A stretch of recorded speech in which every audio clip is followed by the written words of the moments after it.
Hey Aquarius, welcome back to Distilled Tarot. My name's Shannon. I'll be guiding you through today's reading. This is our daily reading for June 19th, 2025. Let's see what's going on with Aquarius. The heart of our reading, we have some upset feelings, Nine of Swords. Maybe sleep difficulties, I think is what I'm keying in on first and foremost. There's some underlying stress here that's upsetting your sleep patterns. If you're waking up in the middle of the night, having strange dreams, getting interrupted in your sleep by external forces, there's something that's like you're magnetizing it somehow. That's interesting. How am I picking up on...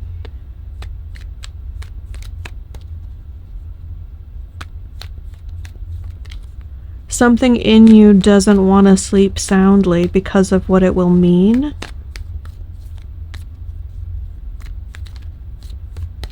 I don't know if this means you've been having nightmares and so that you're not wanting to fall asleep to avoid that. Or you're just not looking forward to what comes the following day. So falling asleep means that tomorrow comes faster. There's strong, like, avoidance energy here. What's the challenge?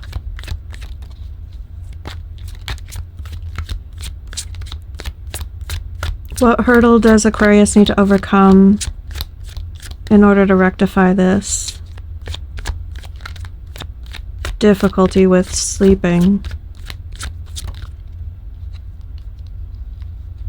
I heard something flip. I think it flipped all the way over. Okay. What's the challenge, Spirit? Here we go. Oh, okay. There is an external force working on us. Devil energy. Okay, but we are inviting it somehow. We're magnetizing it. We're an energetic match for it is what I mean by that. Okay, and I say we because I'm an Aquarius for those of you new to the channel. There's some sort of behavior that we're engaging in or that we want to engage in and we're not, that has to do with something we consider... Oh, there was another one that flipped over. I'm seeing it now. Okay, I'm gonna talk about that in a moment. The behavior that we want to engage in that we identify as toxic or problematic. Maybe there's some sort of addictive behavior that we're working on, or a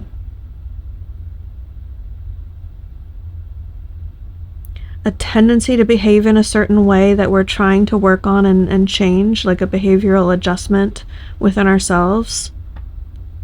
It's being sort of, the underlying stress there is seeping out in this sleep problem. The other card that came out first that I couldn't find, and then, you know, it was bumping the wrong way in my deck, so I noticed it, was the Two of Wands. There's some sort of crossroads, some sort of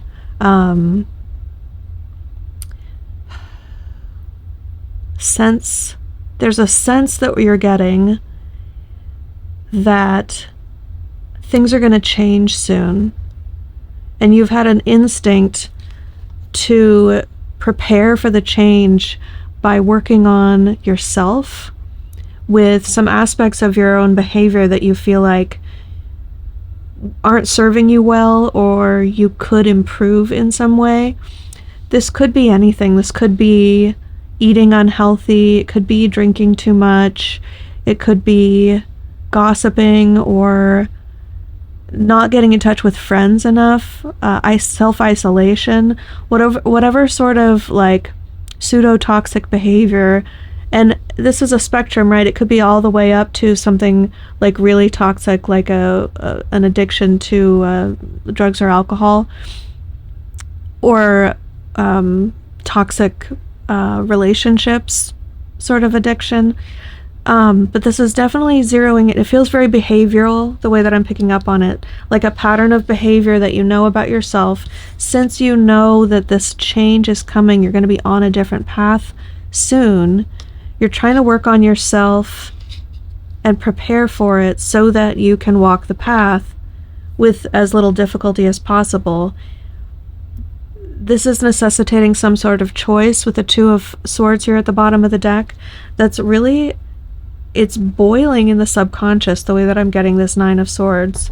It's not something that you're really focusing on in your waking life, but when it comes time to turn off and rest and recharge and, you know, reconnect with your spirit self in the sleeping realm and do all of that, like, healing, I want to say, on higher planes, there's just this, like, static in that energy. There's some sort of, it's not flowing very well.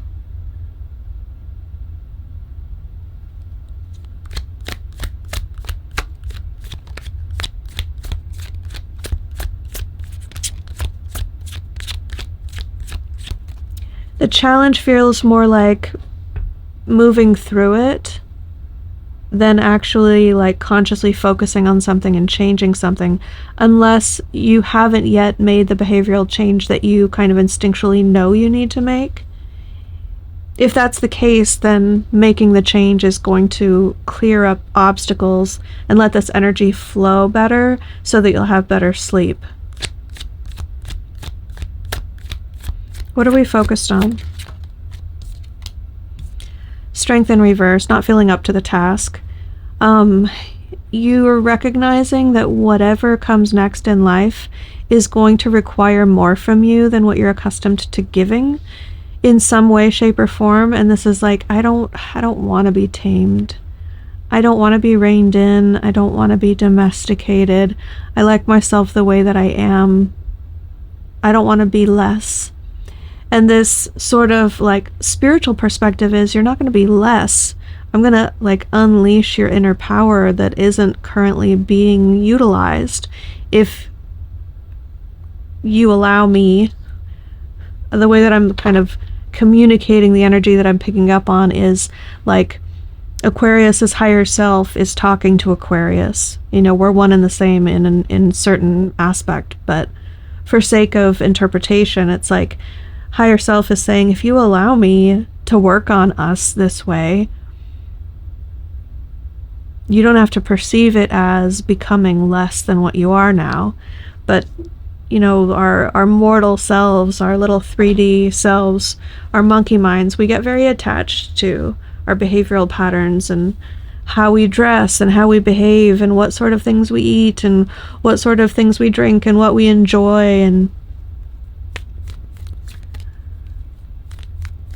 we rationalize all sorts of behavior. It can't be that bad. So many other people do it, and they're fine.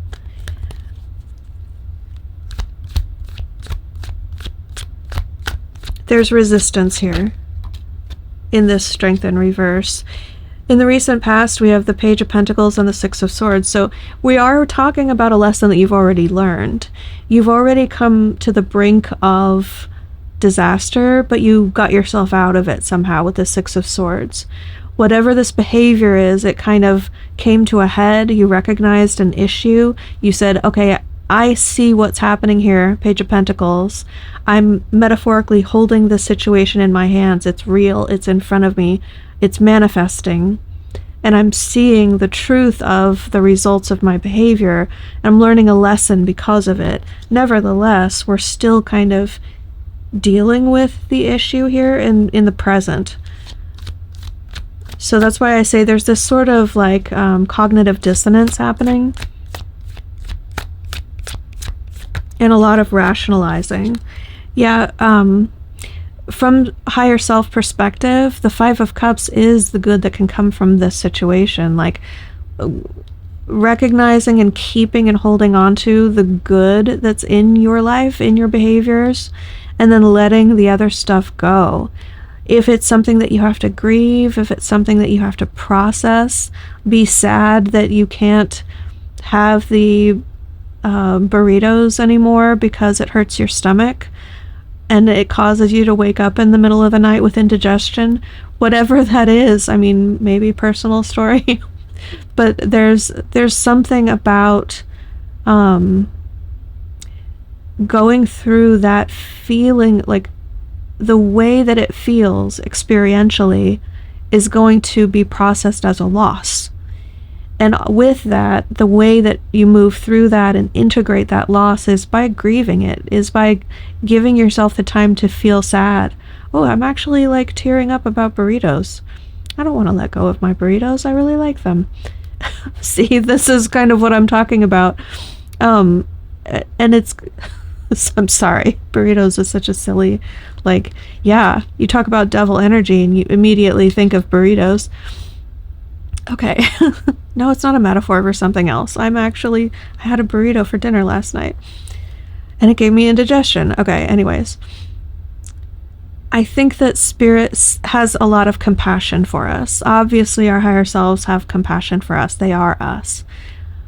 But from a different perspective, it's like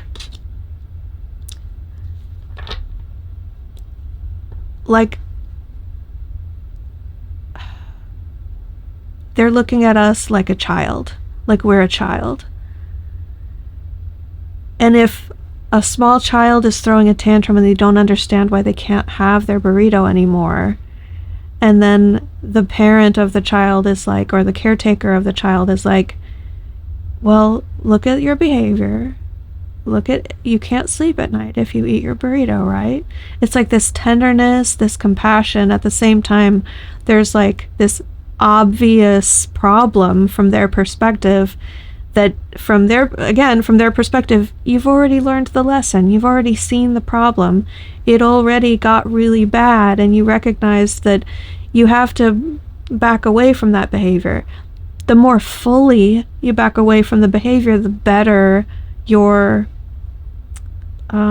experiences surrounding that topic are going to manifest for you in your life. And it's sort of, I'm getting this ripple effect. I think Aquarius, we think that it's such an isolated issue and such a small deal in the grand scheme of things that it shouldn't be the thing that's affecting us negatively. There's this pushback, this obstinance. It can't possibly be the reason why I'm not sleeping well, or whatever it is for you.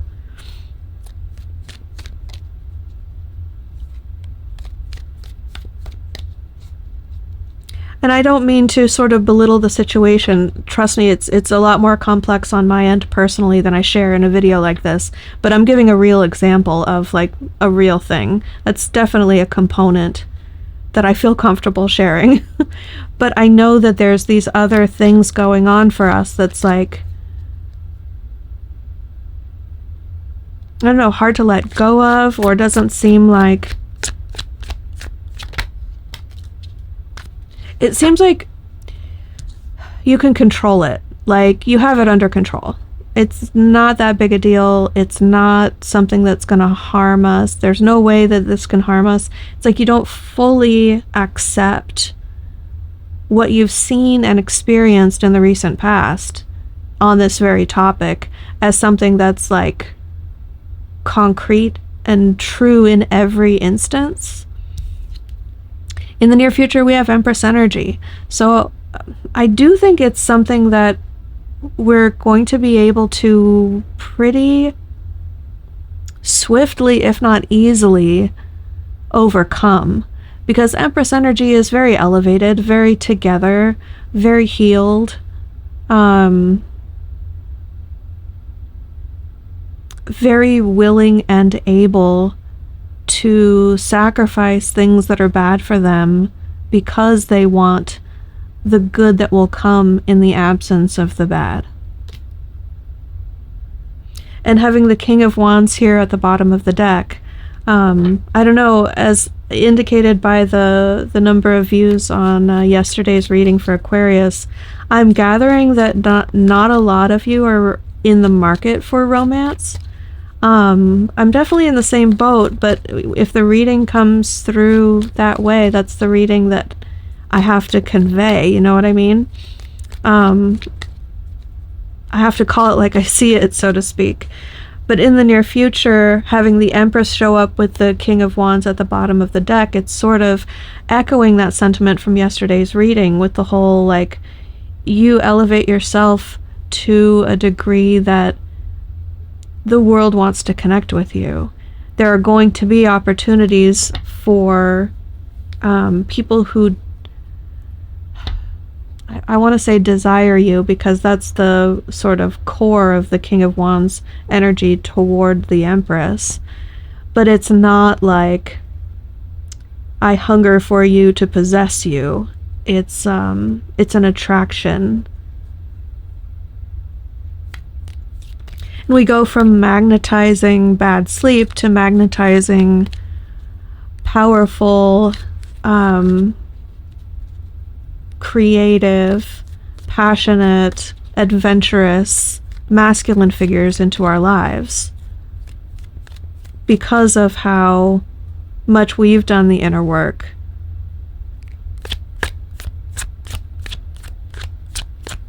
It's showing up in the near future, and how we deal with it is up to us.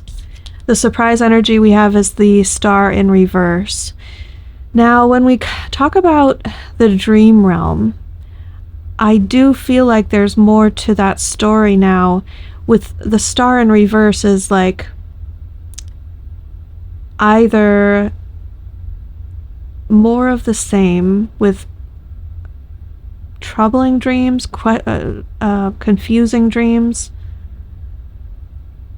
dreams that cause sleep disturbances. There's something surprising coming through from the dream realm. And it could be that you're close to connecting with some sort of dream work, and energetically, like, what's that word that I'm looking for? You know, when magnets are not aligned, it's like you can, I'm completely massacring this metaphor, but I'm remembering some sort of scientific experiment or phenomenon where two magnets will attract one another, and then one of them will flip and then they'll repel. Or it'll be like a misalignment and there's like a jitter that happens. If that's not a thing, then at least that's sort of the language that Spirit is using to explain to me the energy of what they're trying to convey here on what Aquarius might be experiencing as a surprising element in the dream realm in the near future. There's some sort of like work that we're doing on that plane.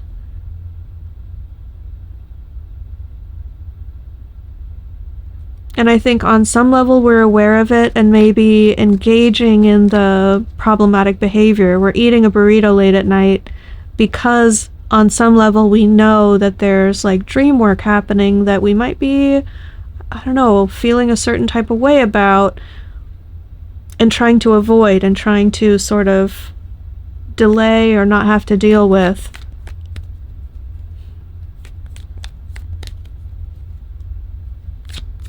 This is one of those Aquarius readings, you guys. Sometimes it just be like that. Our hopes and fears, we have the Queen of Wands in reverse. What if we get into a situation and we're not good enough? What if we don't feel our best? We feel like we're not woman enough for the situation. I'm getting a strong degree of not wanting to be perceived. And it's not a sense of wanting to hide per se, but it's like, I want to be here, I want to be able to navigate, but I don't want to be perceived.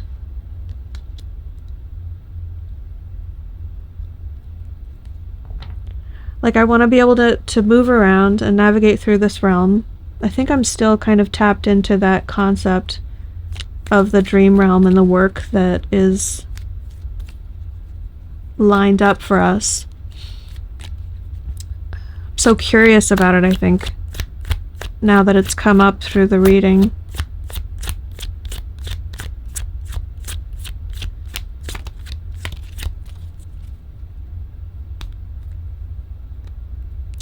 It's like you know that you're a big deal and that you can attract a lot of attention if you fully put your energy on display, and you don't want to attract all the attention. It's like you're trying to take your big deal self into this scenario and not attract attention. At the bottom of the deck, as I'm speaking, we have the Ten of Cups and the Emperor.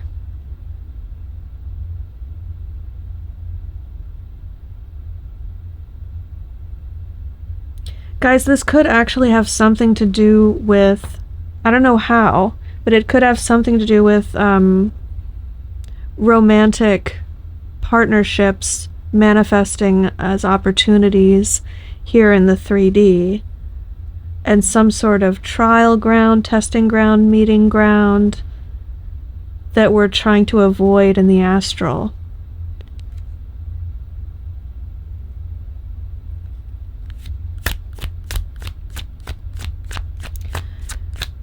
Show me how this all rounds out. How does this situation resolve for Aquarius?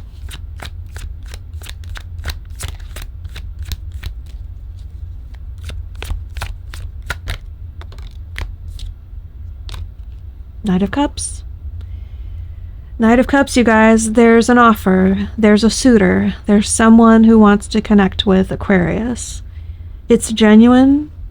It comes from a real heart space. King of Cups at the bottom of the deck. I think we're kind of energetically like digging our heels in, and universal flow is just moving in that direction. Guys, trust me, if you're not looking for a romantic relationship, I get it. I get it. I am not.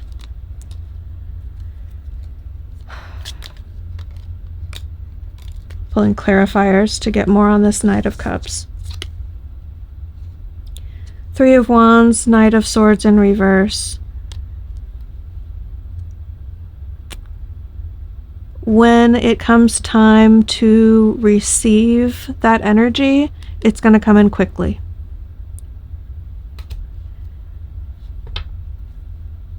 Okay. Advice. Ace of Wands.